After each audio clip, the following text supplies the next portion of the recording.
happiness, so like using psychedelics.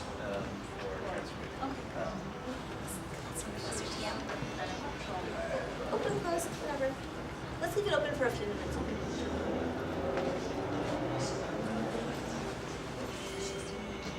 Oh, did you start recording?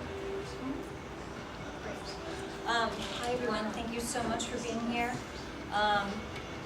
We're really grateful to have Asherah here tonight to talk to us about spiritual emergence and awakening from extreme trauma.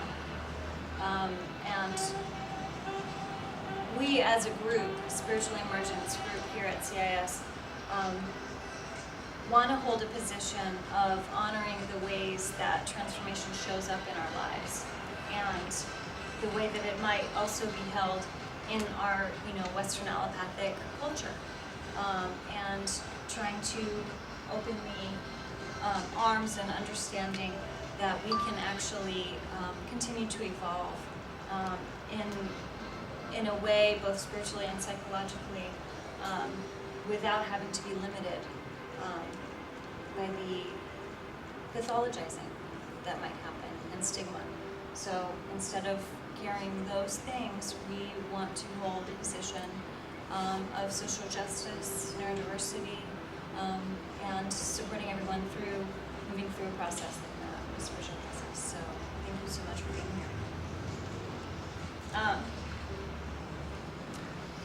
So Asherah Eden is an MA in somatics. She graduated in 2012 from here at CIS. She's an intuitive channel, life coach, and speaker based out of Oakland, California.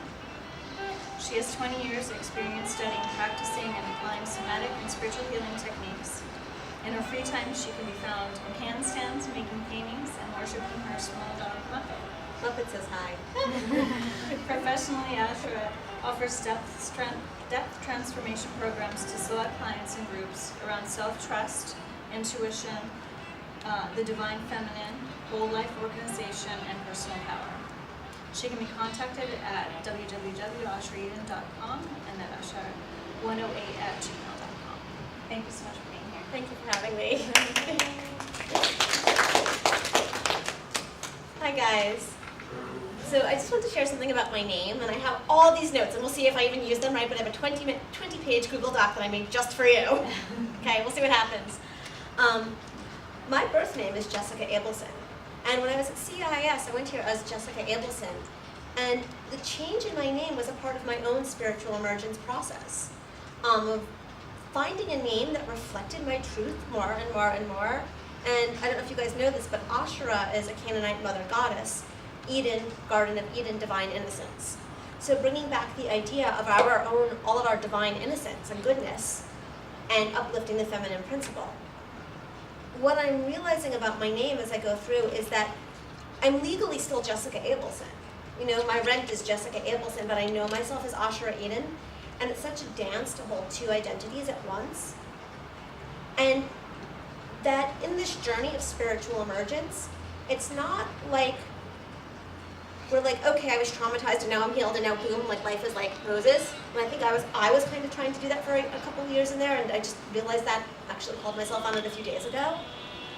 It's that we have multiple identities along the way. And that's normal. And that's okay. And to use ICP language, can we slow down and drop in to each of the places we've been so we're not leaving any parts behind? Does this make sense? Like, maybe somebody had a bad mother or something, and part of your emergence is waking up to mom issues. Well, the part of you that suffered might no longer be under your mother's control, or it might. However, you were a certain person at that time, and you're a different person now. But the larger person you are now is big enough to take in, absorb, and integrate whoever you were then. That wasn't my formal opening, but I wanted to say that about the shifts in identity that happen as we grow and as we heal. As we go through tonight, I'm going to give you guys lots of opportunities to ask questions. I will be talking a lot. And we will also do experiential exercises. They will be more on the gentle, nourishing, grounding side. Okay? And I'm just going to say, like, what happens in this room stays in this room. I guess we could close the door now. Yeah. What happens in this room stays in this room. Do what you want to do, and feel free to discard the rest. Take what works for you, and feel free to release the rest. Sound good? Now we'll get to the more formal opening that I have. And I don't want to just read off of this, so I'll do my best to share and not just read. Some say that everything is either love or a call for more love. Waking up to who we are and untangling our personal and collective traumas to shine in the light of our wholeness can be messy and terrifying. It is also our cry for love, our cry for coming home. What differentiates emergence or emergency from what some would term mental illness, which I personally argue is just another social construct? So what's the difference?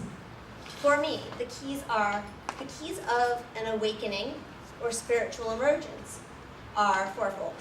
One is the cultivation of witness consciousness. I think that's like the stepping stone. If your healing is going to be, if one's healing is an emergence or emergency or waking up process, having the witness, that part of you is like, oh, I'm freaking out. I can see myself freaking out. Does that make sense? So one is the witness consciousness. 2, 3, and 4 are the integration of all facets of body, mind, and spirit.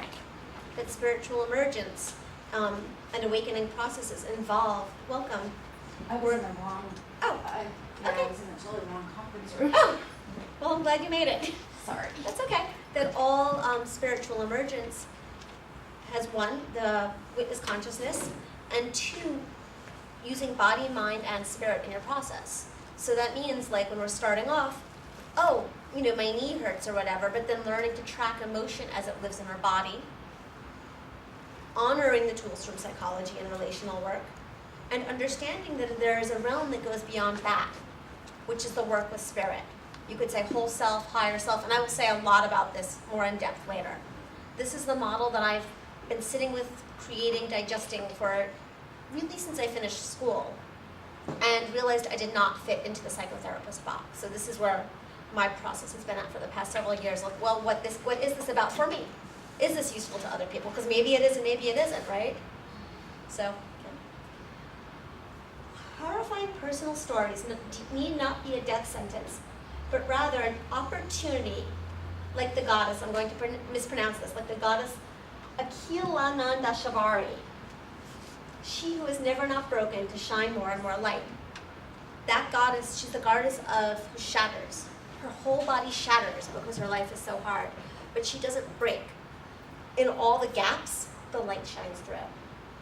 It's like Leonard Cohen, the cracks are where the light shines in. Okay. So this is the model. When we break open to greater truth, we are waking up. When we break open to greater truth, we are residing in the light of love. Truth must be spoken. Truth can only reside in our body, in our flesh. Sorry, I lost my space.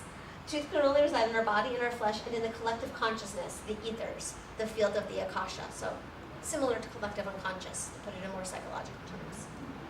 This is a talk about truth. This is a talk about truth in our bodies and waking up to truth. This is also a talk about wholeness and how our wholeness exists both in our bodies, in collective consciousness, and as a divine wholeness or higher self blueprint. As in, whatever happened in your life, and no matter how broken we might feel on our journeys, because I've been there is also an aspect of ourself that is more whole and more intact than we can ever imagine. And part of our quest in our healing or transformation is to honor what really hurts and to honor how broken we're feeling. Yeah, face it and walk into the fire and feel it in your body. And to also know that it's like we are bodies, right? And we have emotions and feelings and we like lie on the floor and we feel broken. But then there's a spiritual realm as well that I don't even know what your spiritual beliefs are. It transcends anything. It could be God, it could be goddess, it could be the universe, it could be the great kahuna in the sky, it could be Jesus, it doesn't even matter because it works with all of it, that there's like this blueprint where your wholeness is almost like laid out in like lines and grids and a pattern that's you. Like we all have our own pattern. And your personal pattern that lies in the ethers can never be shattered.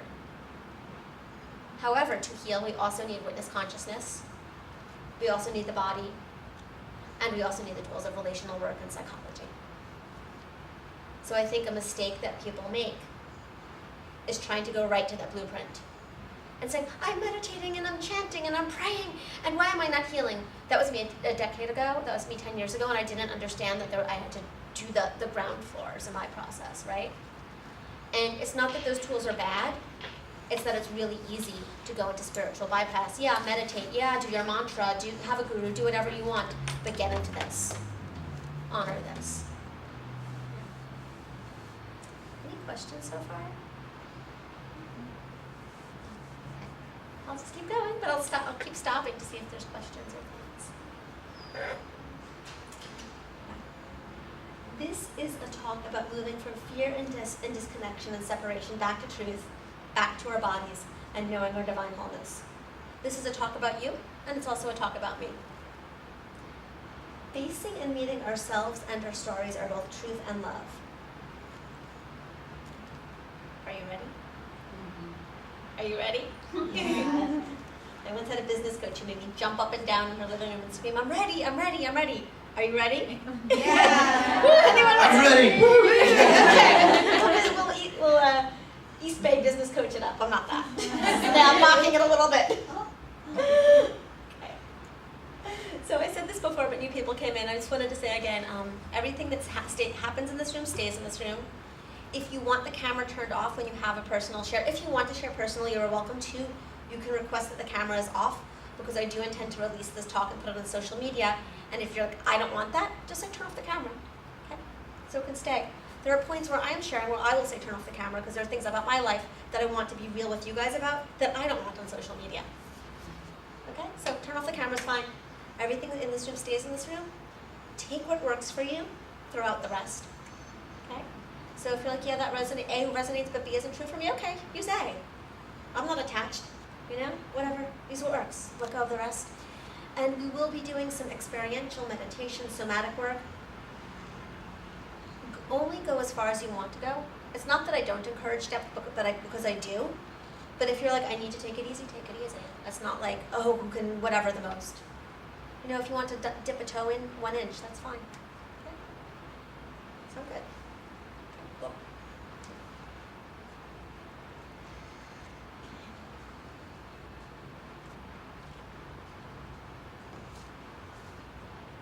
So go ahead and uncross your legs. Press your feet into the floor. Take a couple deep breaths. Really, really, really simple, basic grounding.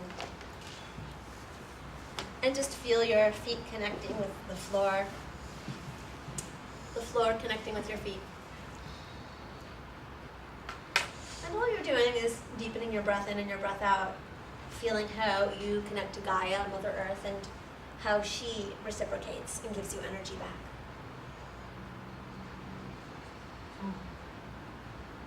And then feel your sit bones on the chair.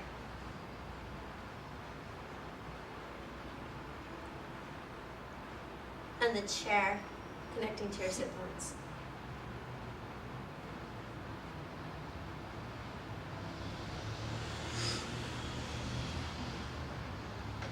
And then deepen your breath again. So we're doing two things here. One of them is very basic grounding. And the second one at the same time is just checking into your witness consciousness. So start to notice yourself breathing. I just asked you to breathe, so keep breathing. But then just find that part of your mind that sees yourself and says, oh, I'm breathing.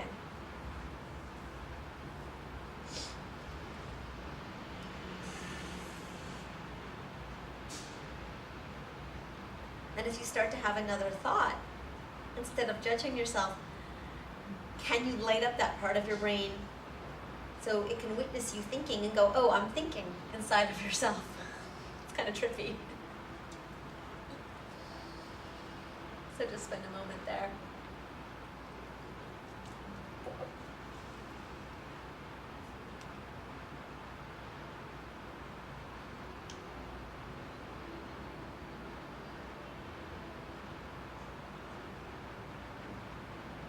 And then after you've had 1 or 2 or 3 opportunities within yourself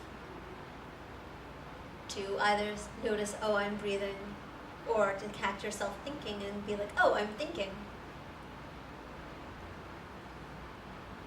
As you feel ready, go ahead and open your eyes.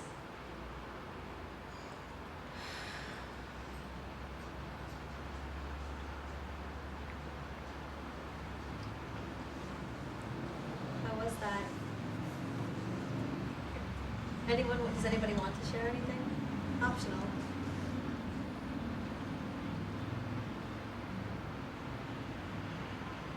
Some of you might be uncomfortable with that if you have like a yoga or meditation practice or martial arts. Or for some of you it might be new, and if it's new it can be pretty trippy. So this is our journey. I am Asherah Eden. I was born under a different name, Jessica Abelson. At 3, I sat in synagogue and questioned the absence of the divine feminine, and questioned why only the Jews were God's chosen people and why not everybody was God's chosen people. As a child, I figured if there was God, there had to be goddess. I figured we all had to be equally chosen. Growing up, I witnessed patriarchal distortions, mind control, and sexual abuse within my own tribe. I saw back through the generations, witnessed a deep web of trauma passed down from men to women, women to women, women to men. Originating in war crimes and trauma and war violence, it later translated into gender-based trauma and violence, crossing generations. This spiritual awareness, bound to the actual traumas, was to prove to be both a life and death dance and a potent brew for awakening. Awakening does not mean that life is easy. It does mean, however, that we become more and more ourselves. Anyone know anything about that? It does not mean that life is easy. Sometimes it gets harder. Sometimes it gets 15 times harder because we're sort of waking up and shaking off everyone else's projections, and then the projections and the other people sort of lash back and try to attack us. You get what I'm saying, right? Mm-hmm. Like we're like, oh my gosh, that person is throwing their drama on me and I'm over it. And you say, I'm done with your drama. And then 15 things happen. Yeah, that's been my past month, thank you. You can ask me about that later. So you guys know what I'm saying, right? And all you're doing is you're freeing yourself. So awakening does not mean that life is easier. It does mean that we gain ourselves, that we get to come back to ourselves.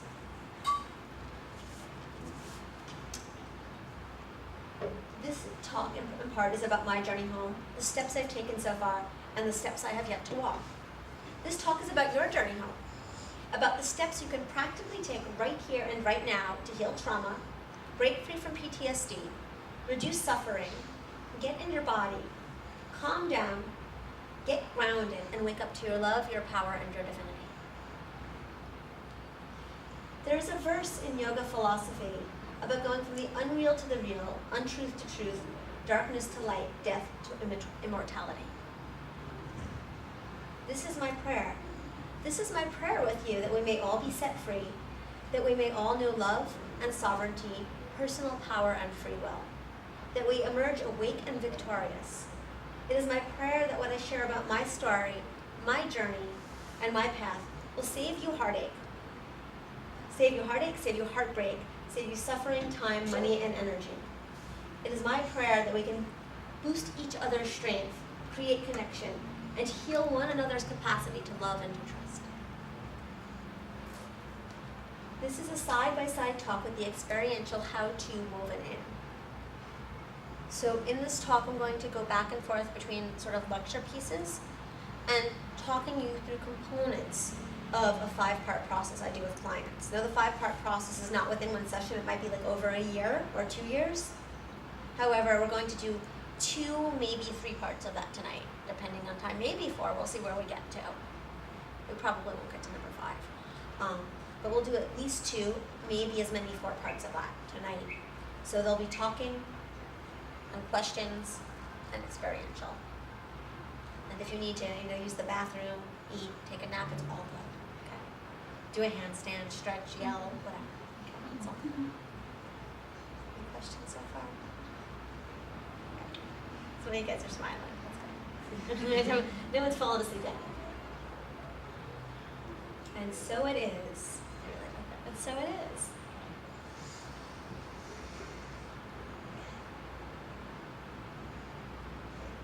So we're going to go back to what we were doing with grounding, and we're going to do a more extended exercise with that. We'll start with our eyes closed, but I might have you guys get up and walk in a bit, so eyes might have to open for that, okay? So go ahead and uncross your legs, and this is actually the first step of the 5-step process I do in my practice. It's just a general framework, and it's getting into your body. As I was saying, you need the witness consciousness in the body to sort of translate your trauma into an emergence or awakening process. So this is the practical first step. If you're like, but how does this work? How do I get started? This is one way to begin. So go ahead and uncross your legs, press your feet into the floor. Deepen your breath again.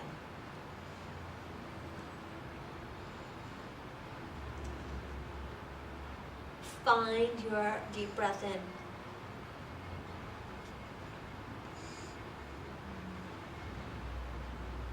And find your deep breath out.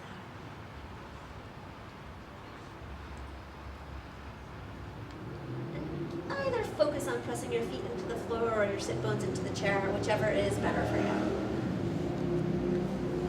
So just ground into one body part. Deepen your breath.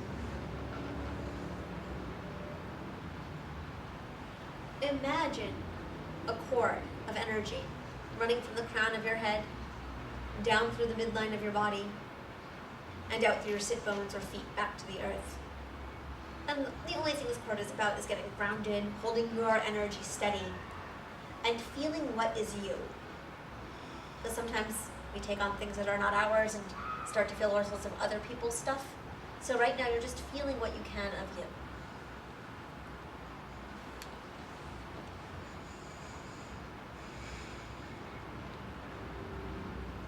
And start to notice one part of your body that feels good, that feels strong. Like for me, I love doing handstands, so maybe it's my arms or my core. For you, it might be something different. So you're noticing what part of your physical body feels good and feels strong.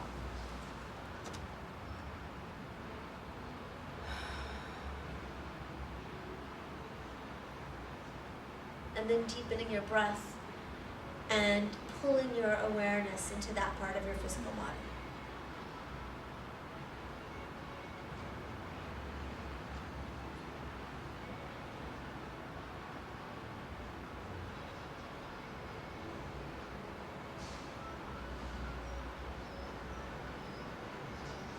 And if you lose track or lose focus, come back to grounding and start to feel that thing or part of your body that feels good, and you're just running that like a current through your body. And if nothing feels good tonight, just stay with your breath and notice your breathing and run your breath through your body. So you're starting to track. And in this case, we're tracking in a very sort of benign way, tracking a strength, creating a resource. Now, if you want to stay seated and keep doing this, you can. If you prefer to open your eyes, stand up, and walk, and begin to walk and track your strength, or your ease, or maybe just your breath. That's up to you. If it's been like one of those days where nothing feels right, just track your breath.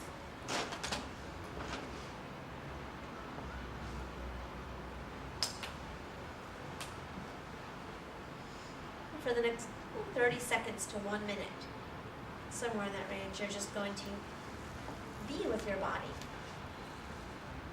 and with tracking the strength or resource in your body that you're tracking.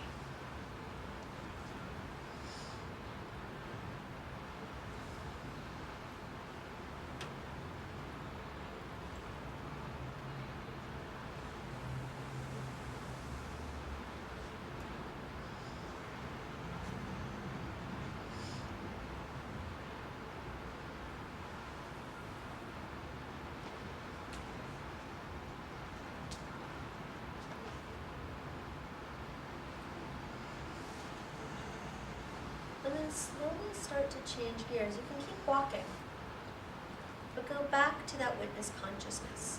So if you're walking, maybe you're noticing yourself walking, observing each step. If you're sitting still, maybe you're just noticing yourself breathing. If a thought arises, maybe you notice yourself thinking.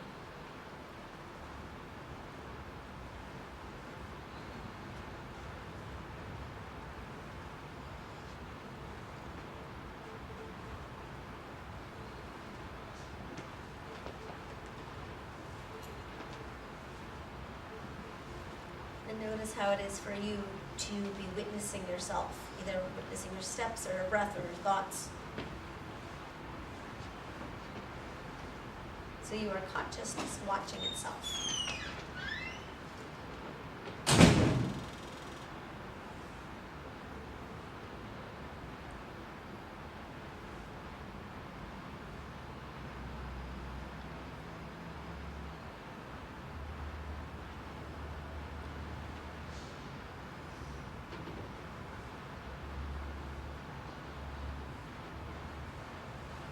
Whenever you feel complete, you can return to reality as you know it and open your eyes.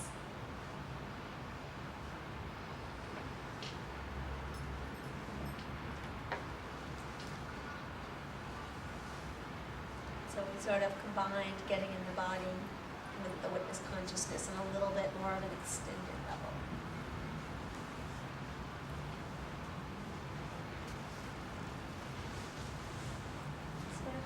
Open the floor if anybody wants to introduce themselves. Optional, if you want to say your name, if you want to say what brought you here tonight, what intrigued you. If you want to say, oh, I want you to cover this topic, I came because I want to hear about blah, blah, blah, blah, blah. We might get there right now, but you can also write down your questions because I will definitely be opening the floor for questions at the end too. So I guess, yeah, does anybody want to introduce themselves? Say the first name, what brought them there tonight. Camera can be off, camera can be on, whatever you want. Sure. My name's Marie. I seen a flyer someone had sent to me, and I've been through a lot of trauma in the last 10 years, and like you were talking about the awareness thing, the more aware I become, it is painful because I'm aware more of what's happened, and it interested me the idea of how to work through that trauma, because I don't want to be a victim to it or be afraid of it anymore. Thank you for sharing that. Yeah, and I hope this is valuable. And if questions come up, please feel free to jot them down, because I'm going to, if you're like, but what do I do about this? And like I'm saying something, and but what do I do about this thing? You know, just write it down when you get it, because I'm going to open the floor to all of it at the end. Okay. Yeah, thank you for coming, Maria. Thank you for sharing that. Yeah, yes. Yeah. And if you want the camera off, just say camera off before you say anything, okay? Anyone else?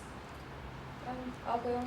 My name's Michelle, and I've been coming to all of our talks, and see my particular interest in this one is I've had some fairly recently remembered trauma from early childhood that I think was a factor in a spiritual emergence experience that happened like 14 years ago, so that's my orientation here. And right now I'm particularly resonating with what you said about fear and interested to see where we go with that, because I've known for quite a while that I'm carrying a lot of fear, and just in the last couple of days I think dropped into that knowing in a different way and just gotten to a place of acceptance and just being with that I am afraid and that I am still carrying a lot of fear, and just going from there.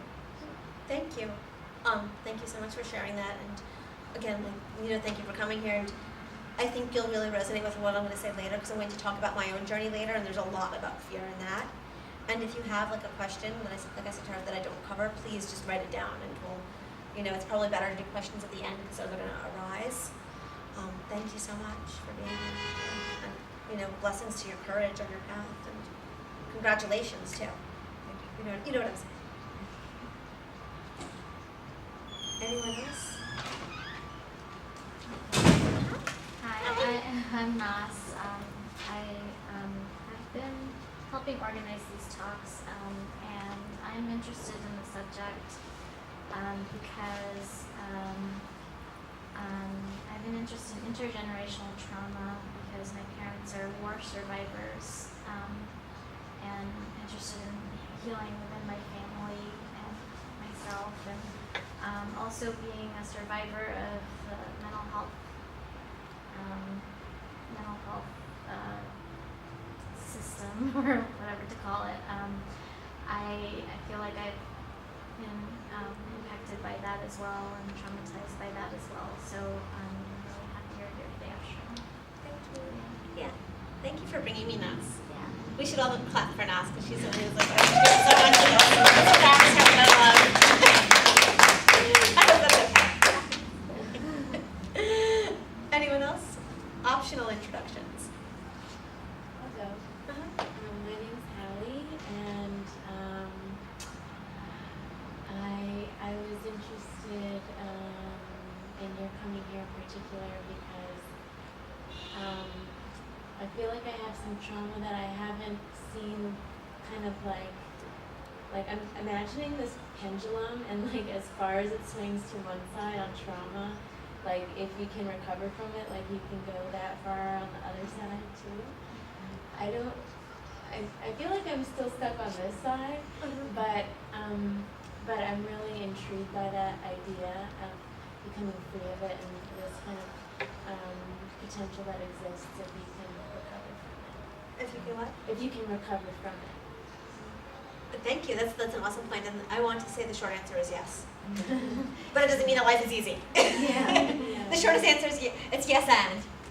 Yeah. Yeah. Like, I want to share like a personal like soundbite with you. It's that I have been through very, very extreme trauma, and it's like with a lot of it, the slate has been wiped clean. However, there are issues in my life in other ways. So that's my experience that I can offer, if that's helpful.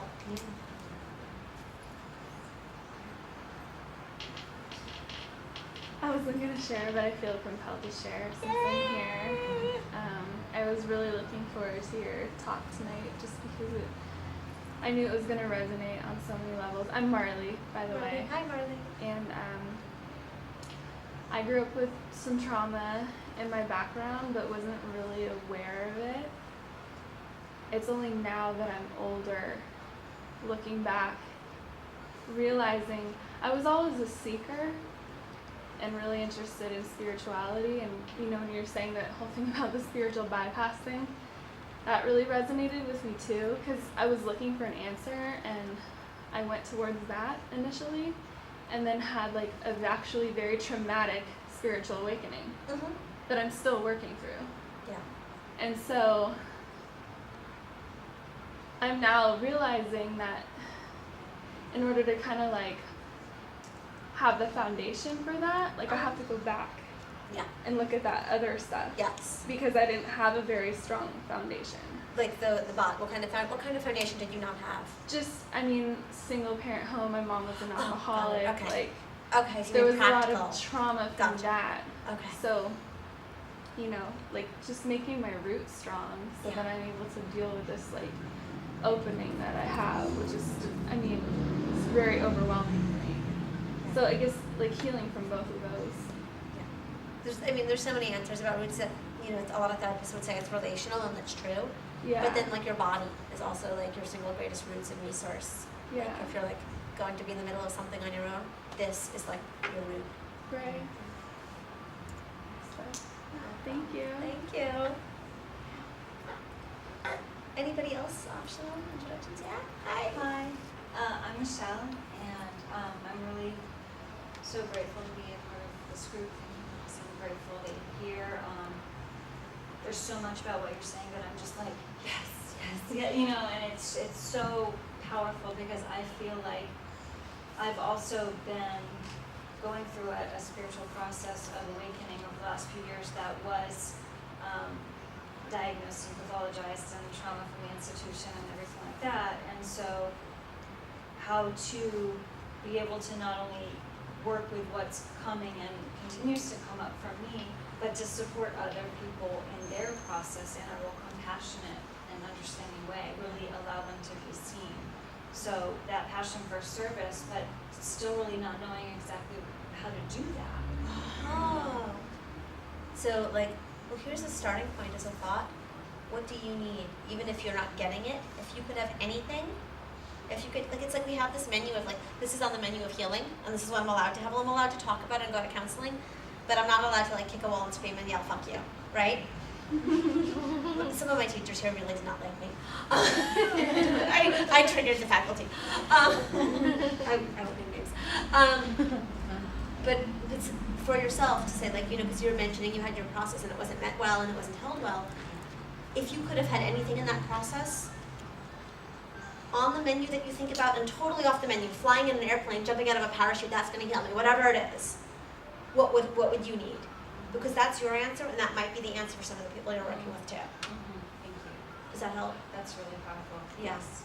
There were those moments where I'm like, thank you for existing, thank you for your kindness, thank you for your word, or thank you for your connecting, or some little pieces that made it possible for me to survive those conditions. Yes. And yes, that is something I want to carry. And we have to get past that menu of what's allowed and what's not allowed in this. You just brought up a good topic that's not even in here.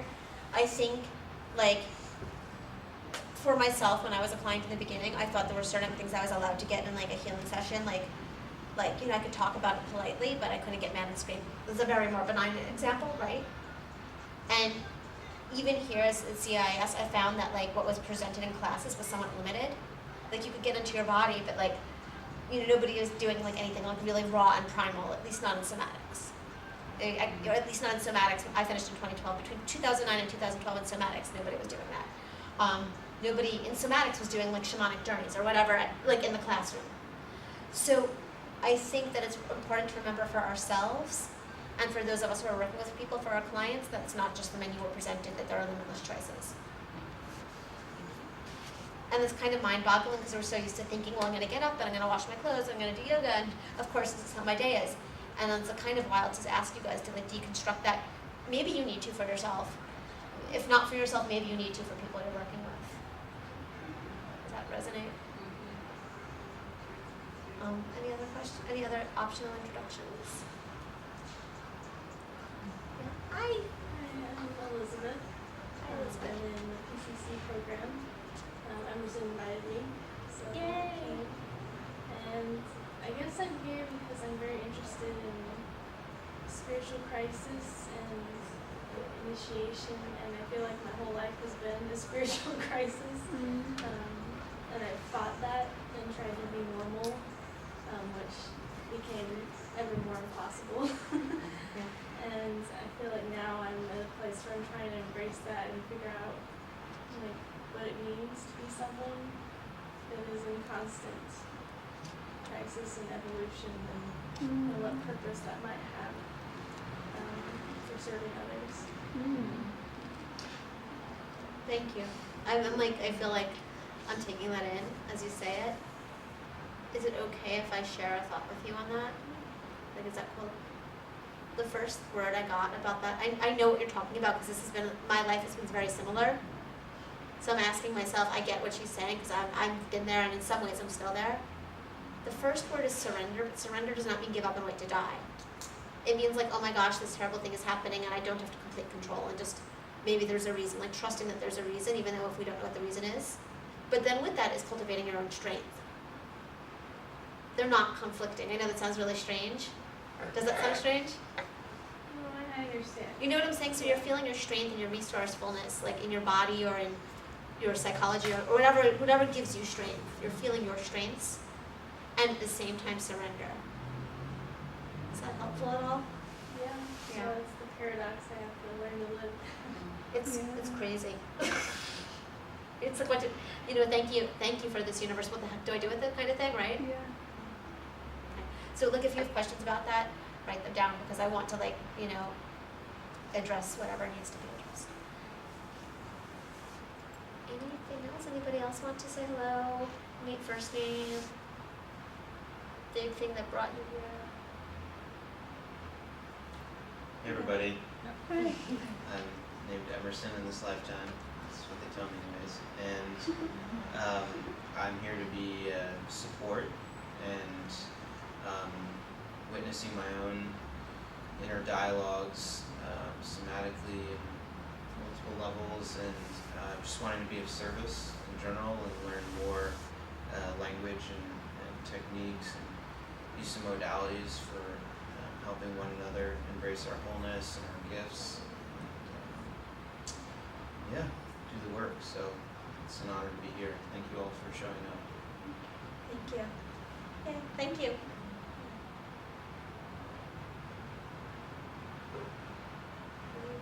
Did you want to say something? Yeah, sure. My name's Pia. I'm in somatics. So it's cool to hear your somatic stories as an alum, resonating with a lot of what you're saying.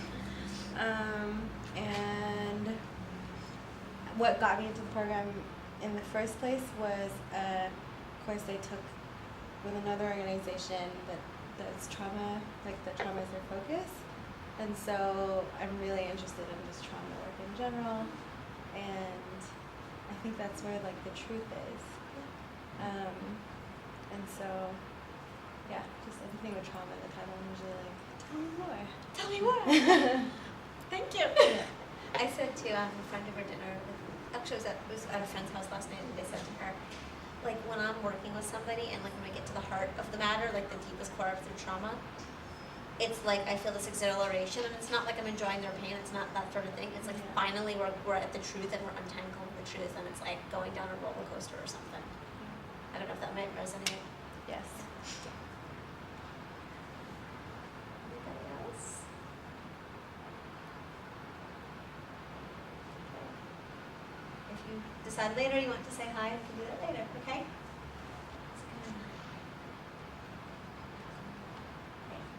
So this talk is called Out of Bounds, Spiritual Emergence and Healing from Extreme Trauma. What is spiritual emergence, right? I'm sure a lot of you have had this discussion. So I actually just found a website, spiritualemergence.net. I'm going to start writing things down for you guys. And I just cut and paste their definition.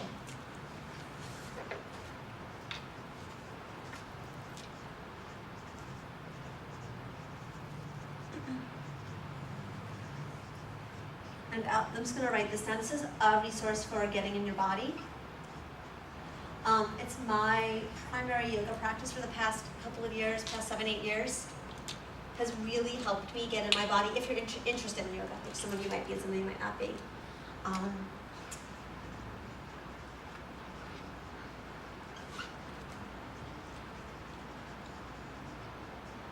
These are just, I'm just jotting down all tools that helped me. Forest yoga, craniosacral therapy with SER, that's somato-emotional release. So the term spiritual emergence, and I apologize because I'm just going to read this definition that I copied and pasted, and I'm just going to be transparent about that. The term spiritual emergence has been used to refer to the awakening of the spiritual potential within an individual that initiates the unfolding and expansion of that individual's way of being. It is a natural process of growth toward a deeper, more connected, and expanded way of being that usually occurs slowly throughout our lives and is gently integrated.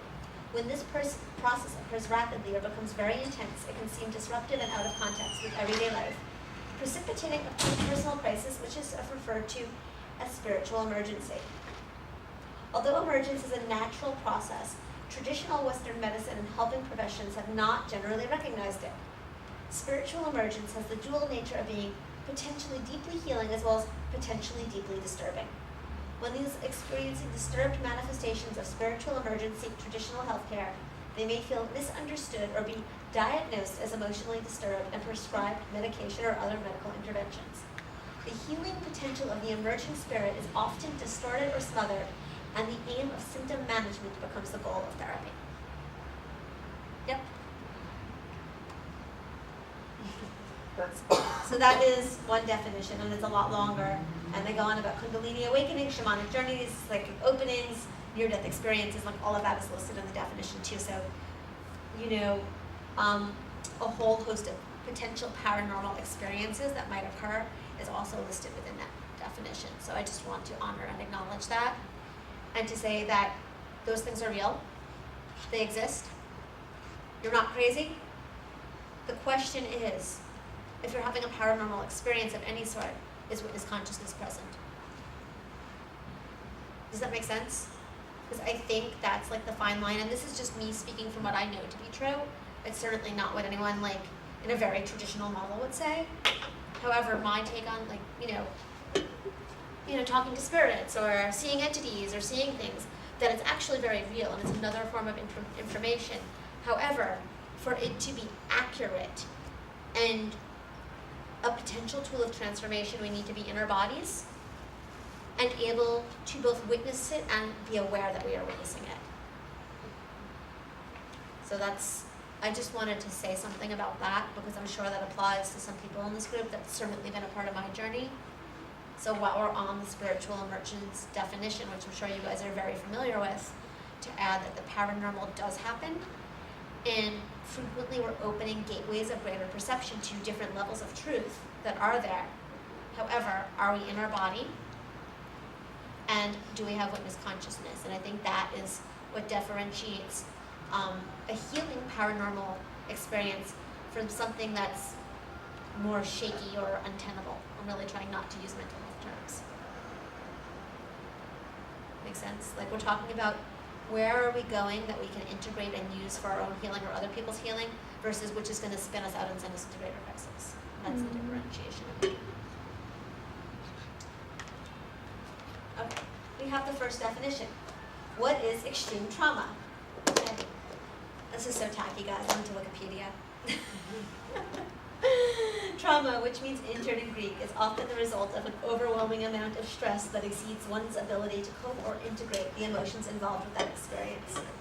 A traumatic event involves one experience or repeating events with a sense of being overwhelmed that can be delayed by weeks, years, or even decades as a person struggles to cope with the immediate circumstances, eventually leading to serious long-term negative consequences, often overlooked by mental health professionals.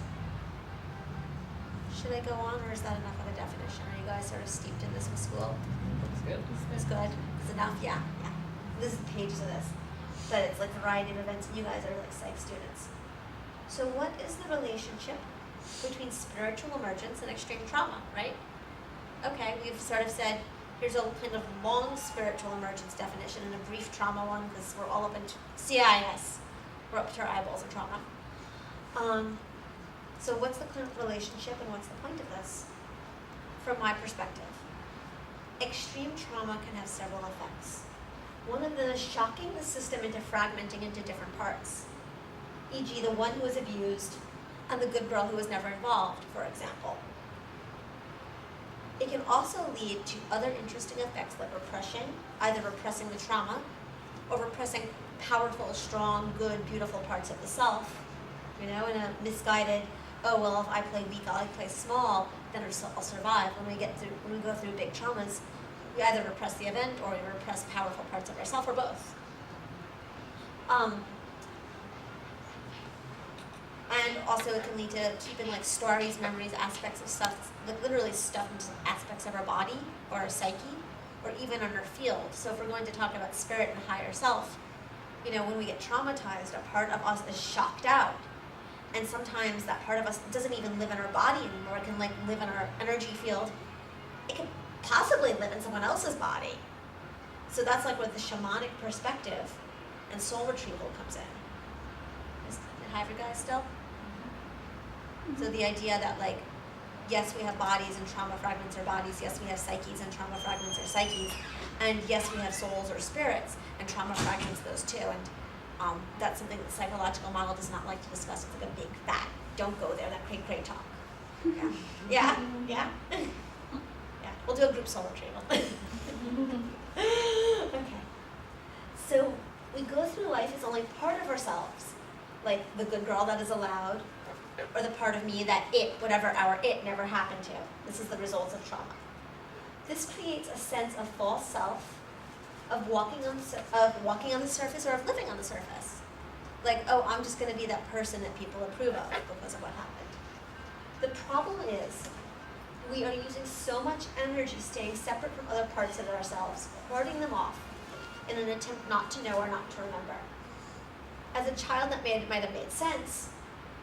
As an adult, it leads us to live lives in limited parts of ourselves, living limited lives. It limits our lives. Now getting into how this relates to awakening spiritual emergence. What frequently happens is that shut off parts of ourselves start to bubble up. They actually want to be seen, heard, or remembered. So if something happened to you when you were 3 and you spent your whole life shut off from it, at a certain point in your life, like say you turn 30 or you have your Saturn return or you go through a breakup or whatever, that part of you that was shut off says, hey, I'm in here. Now, this is known in psychology, but what's different from quote-unquote mental health healing and spiritual emergence, right? Anyone? Anyone have an answer? No, you want me to share the answer? Okay. I'll go on to what I have. I just wanted to give you a chance. So we get triggered and the old traumas fight to emerge. We start to have trouble sleeping or anxiety or depression or flashbacks. And by the way, this is one reason I have a problem with diagnosing trauma things, because the problem is not the depression or the anxiety, the problem is the trauma. The anxiety is actually not the problem. The anxiety is a freaking symptom. And if we treat anxiety, we're going to spend our whole lives running away. Makes sense?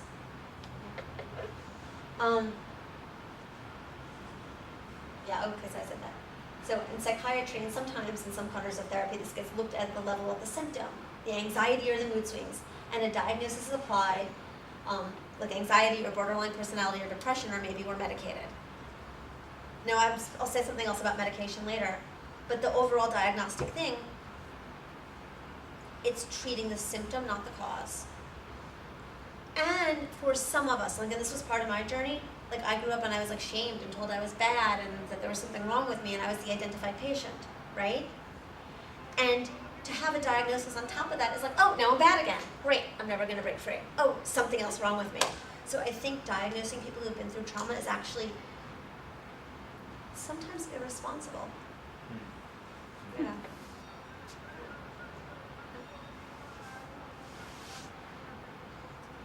So moving on to the spiritual emergence.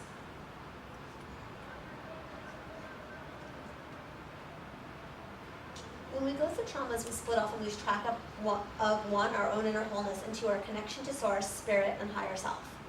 We lose track to our cosmic whole divine blueprint of the wholeness of how we are divine in the flesh. We are gods, goddesses, source, energy in the flesh. So here's where I go out there. So trauma splits us off from our wholeness and our divinity.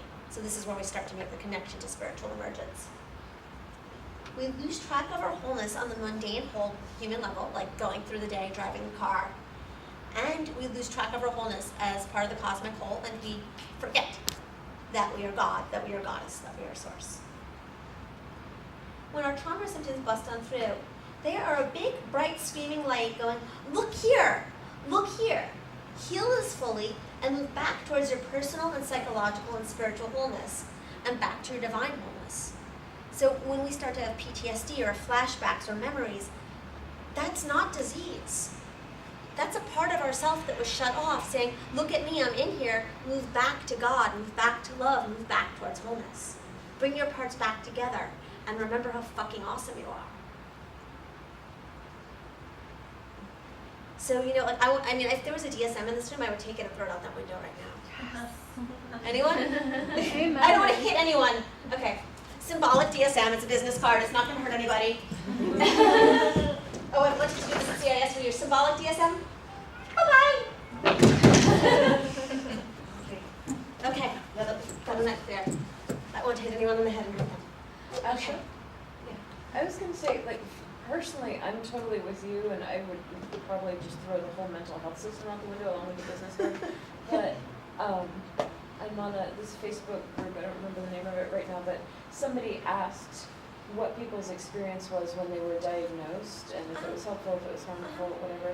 And actually, a lot of people said that to them it was helpful, because it helped give it shape, It might not be the route that I would choose, or what I might think is the best way to go about it, but some people do find help there.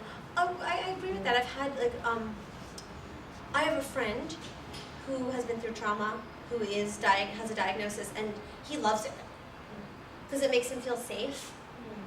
And I'm not going to argue that it is helpful for certain people because their truth is their truth. I have one concern with that. And my only concern with that is not that they're finding comfort or solace. It's that people might then, that some people, maybe not all the people, but that some people might then walk through life and saying, I have this diagnosis, therefore my life can only be this big. That's my primary concern with this. Not that I don't feel like people should have the comfort in the moment. Like, there was a brief time in my teens where I got some anxiety, something or other, and I was very comforted for about a month about it. Like, it made me feel better for about 2 weeks, But I don't have any problem with people finding comfort. I just have a very grave concern that some of those people will say, okay, this is helpful, and go on and thrive and grow and heal and whatever. And that some of them might be like, well, it's me and my label. And then they start to constrain their lives. So that's my concern. Does that clarify? Oh. Yeah. And if it helps them, more power to them. If it helps somebody, more power to them. And I support them in that too. Because ultimately I want everybody to be happy and to get what they need. And I know that my views are controversial.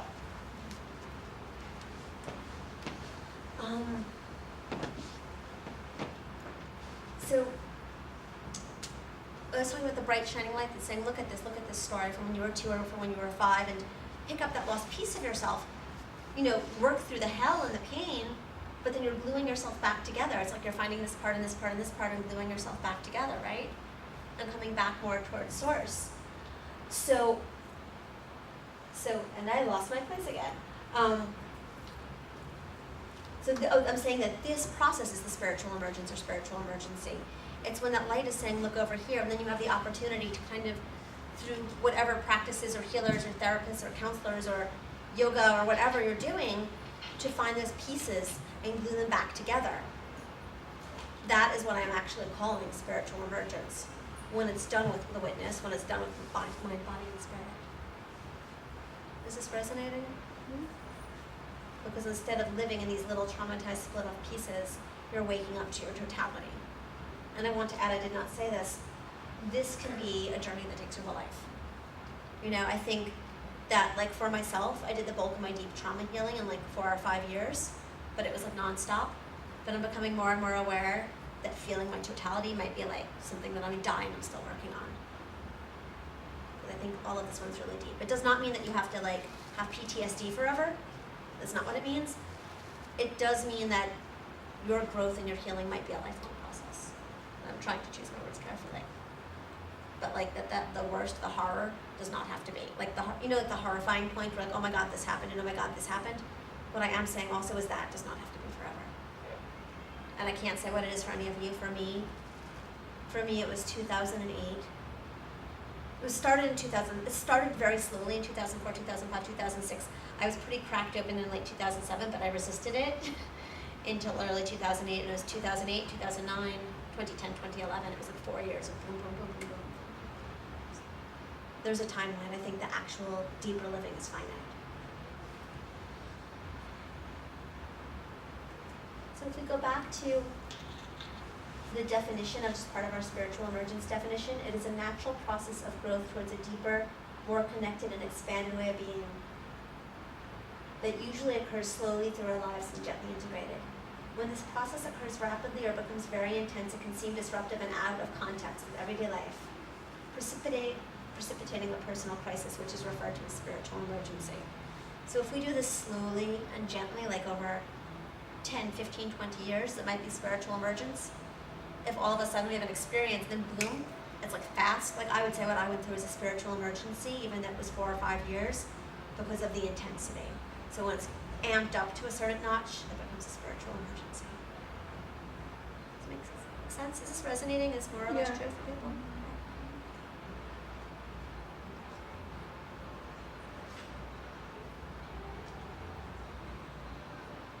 So I have a whole lot more, but I'm skipping it because I want to get to some other things. But if you guys are getting questions, write them down and we'll do your questions later.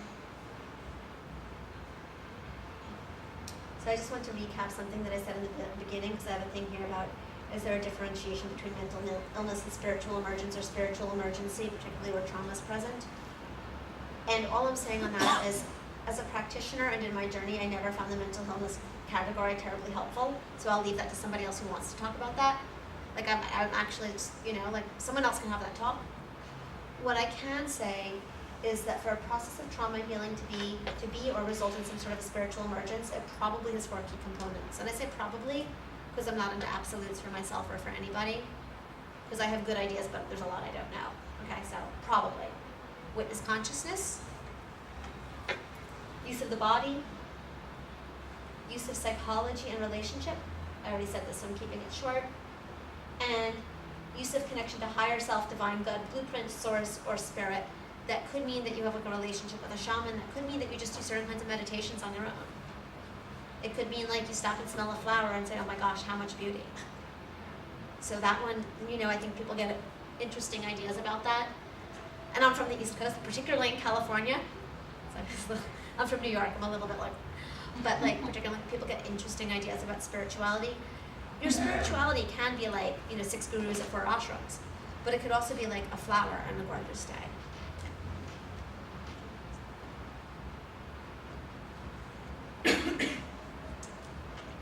I also said yoga can be a part of that Reiki, Akashic Records, intuitive readings. And I just have a note here that when I work with clients, I incorporate all of these realms with working with me. So it does not mean that you need like 4 healers. If you're going through something or someone knows you're going through something, it's not like, oh my gosh, now I need a body person and a therapist and a shaman. No. My general take, and this is just from my experience, that I needed 2 healers. I needed one person who could do somatic, relational, and transpersonal therapy all together with me. Like I needed my therapist-y type person who could honor body, mind, and spirit. And for myself, I also needed somebody who was really, really, really physiologically based, but alternative, like a naturopath or an acupuncturist or a medical intuitive. And I had a very, very extreme process, and usually like at a lot of points, 2 super solid practitioners swung it. And I think there's a tendency to, especially in CIS, to go to that therapist-y type person who's somatic and transpersonal, which we need, but then to be like, oh, but like, I don't know, I don't have money, I don't have time, whatever, I don't need an acupuncturist or a naturopath or a medical intuitive, and you might not, but some people do. In my case, I was also going off of medication, and a lot of my trauma happened really young, and the 2 together meant I absolutely needed physiological support. So just a note for yourselves or for your clients. Some people really do need that like twice a week acupuncture or naturopath or whatever to support the physiology. Because your body changes when you go through this deeply. Yeah,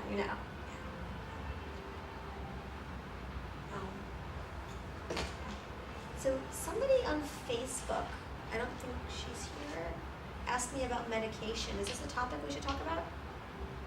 Like people being on or off medication in this? Is this of interest? Was it you? Hi, good. Oh, good. I'm coming off of psychiatric medication. That's kind of where all my trauma came, was from psychiatry.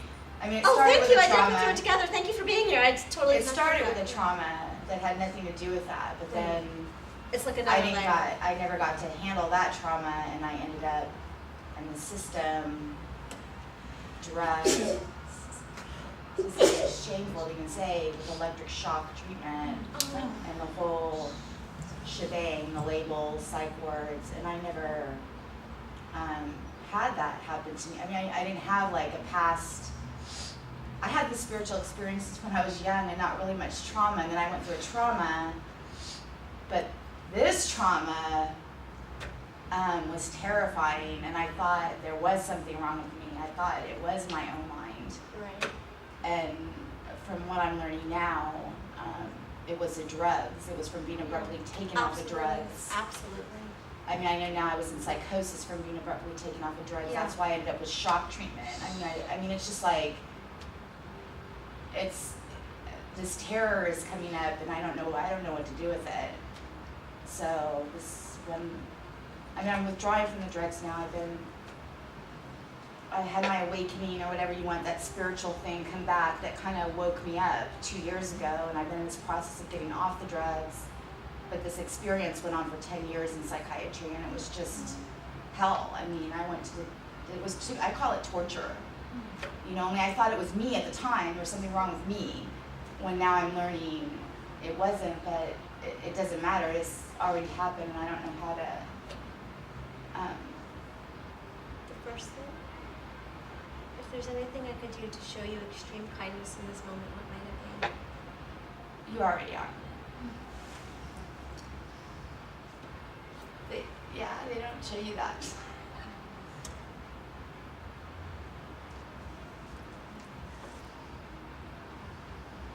A lot of feeling alone and terrified in those years. I wrote this next part just for you because you messaged me, and I was like, I need to add this in. Thank you. Thanks. Thank you. Thank you.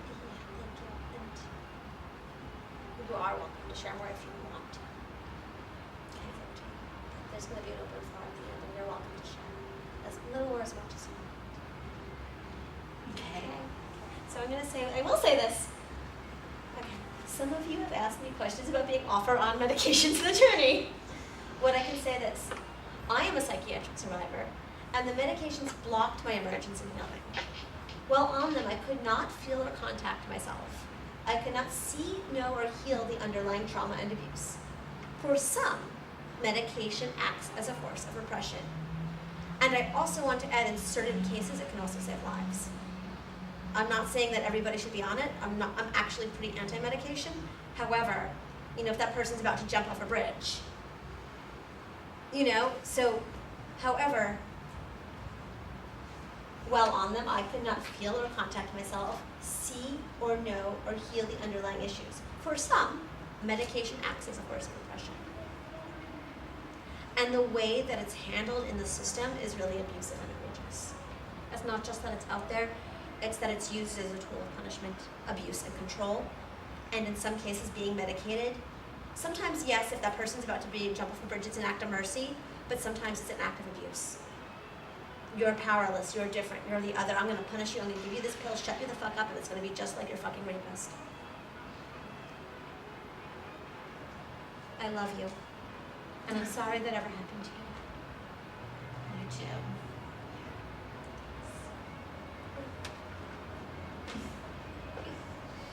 I'm so glad I came. Yeah, I'm so glad you're here. And we can talk. What I will say is that if you are on medications and you wish to fly medication free, and if you're working with clients in this position, I totally support you, and I will say this, get a shit ton of support. I was on Paxil and Trazodone, and I went off, and the psychiatrists were like, oh, you could just stop in a month, it'll be fine. Why? No, I stopped sleeping. I tried to go off and I stopped sleeping. Get someone to help you with your physiology, like who's alternative if you want to be out of that system, like a good naturopathic doctor or an acupuncturist or a medical intuitive or all three, and track you and support you as your physiology bounces around when you go off, because it's going to bounce around and it's probably going to be fucked up. And they don't tell you that, and you're like, oh, it's a month, it's 2 months, it's not a problem. So if you choose to do this for yourself or others, get that holistic support. Unlock. I would also suggest a daily body-based practice like yoga or Tai Chi. And without getting too into nutrition, a good diet, whatever that means to you. Like not booze, not sugar, not crack. If you're going through that process, because it's going to sort of bounce around. For myself, and I'll just speak for myself with that, I was a vegetarian, bringing meat back into my diet helped. And eating a ton of vegetables. Those are the two simplest, biggest things that helped me personally when I was going through this. And healthy fats, but that's my personal, avocados, coconut oil. Yeah. So the rewards can be profound, but it takes a lot of work and patience, and you can do it. So I have now here a note about paranormal experiences. Does anybody want to talk about any paranormal experiences? Because I dipped my toes in, and I'll just keep it really short, but to say along the way of our healing, other things can open up, because that goddess, we're cracked wide open, our traumas crack us wide open.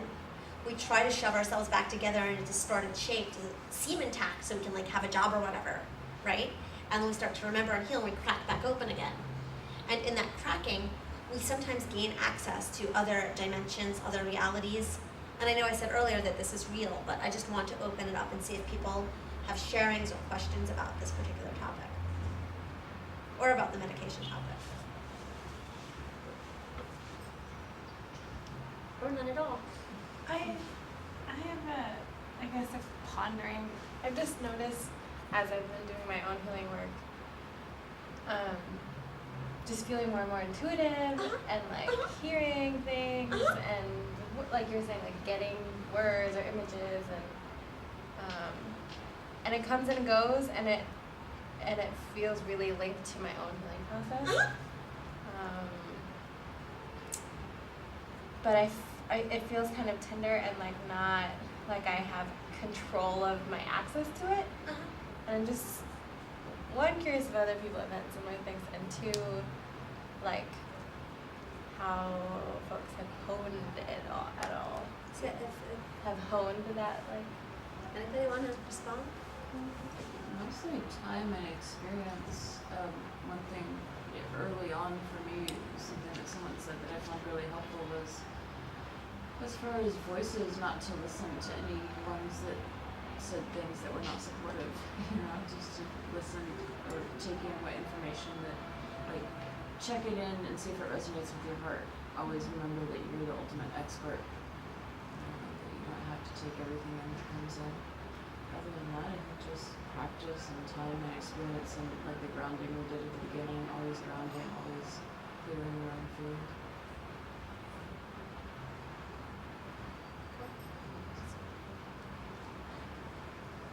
Think of it this, oh yeah.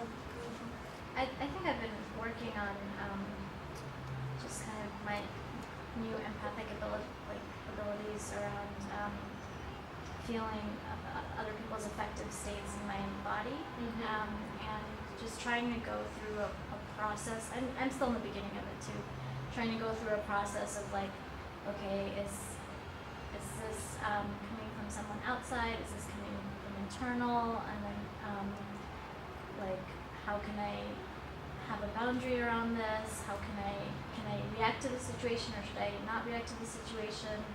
And just not, and like still trying to work it out, but not letting it overwhelm me. And that's the part I'm still trying to work out. Yeah. But I think just making a distinction between like, okay, like my roommate's really stormy right now. I'm not suddenly stormy, you know, just like making that distinction. Thank you. Is that helpful? Yeah, I'm curious about yours. For myself, okay, so the first thing I want to say is general. It's like when we've been through trauma, like it's like we have thousands of energy lines in our body. You know what I'm saying? In energetic channels, and they're all like little sensors and receptors to take in and filter information. But when we get traumatized, sometimes like it's like too much crap is shoved in there, you know, and they get blocked. So as we start to heal our trauma, like we're like unplugging our own energy. We're like pulling junk out of our energy lines, and it's like flushing the toilet. We're like flushing the proverbial toilet. And then like we can take in new information. So that's part of it. That's a general thing I wanted to say. And I'll say more about this because I'm going to talk about my story in about 10 minutes. But what I want to say short form is that when I started to recall a particularly large abuse and trauma in my past, I was also in a sacred feminine group, 13 Moons at the time, and all of a sudden I started doing intuitive readings.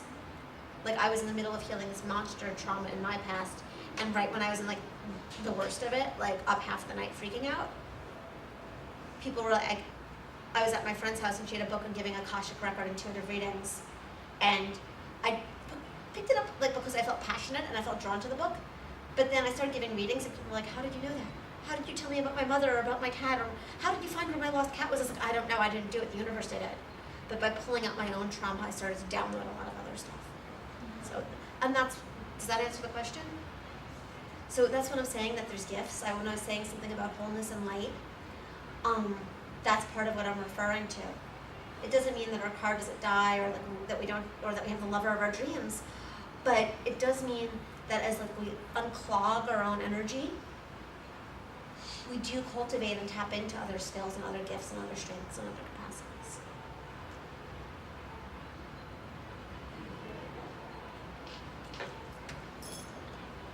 So, any short questions so far about it? Because that was just a huge download of like, what is this all about? That was all.